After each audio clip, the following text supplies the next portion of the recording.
On this day, we are here to share our commitment to stay the course. And I know it's not always easy, but when we say one more life, when we have one less family having to buy a tiny casket, when there's one more cake with one candle for that first birthday, that's the simple reason why we fight, and that is what makes the fight worthwhile. Back in April of 2006, we were right in this same spot for what I described as a working summit. And I stayed the entire day, which is difficult for folks like me to do. I wanted to hear firsthand what the needs were, and when Governor Bredesen and I left here, we left committed to do all we could to make sure we protected the lives of our smallest citizens, and we are still doing just that.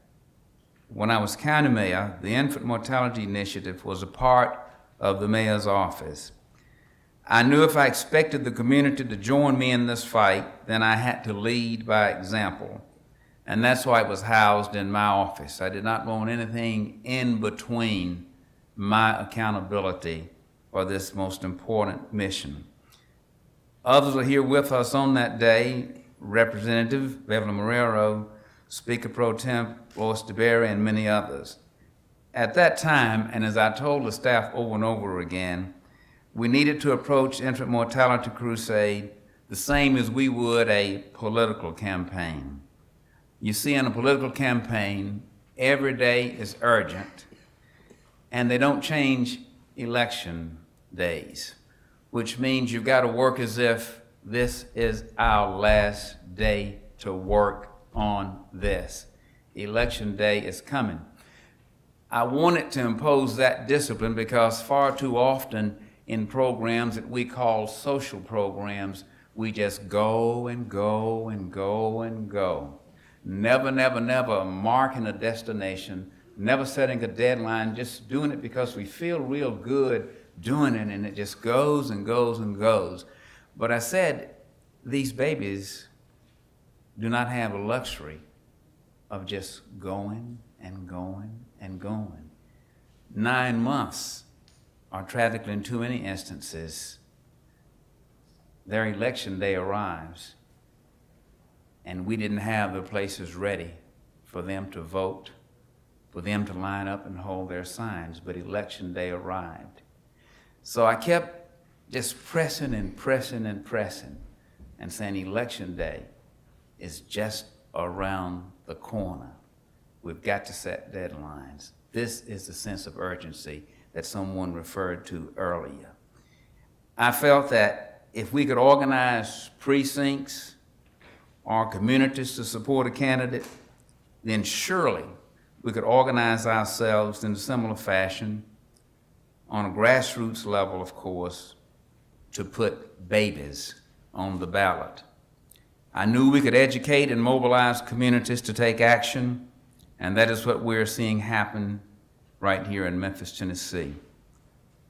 One example of this political campaign approach is the community crusade we started back when I was county mayor. These crusades are targeted toward canvassing events,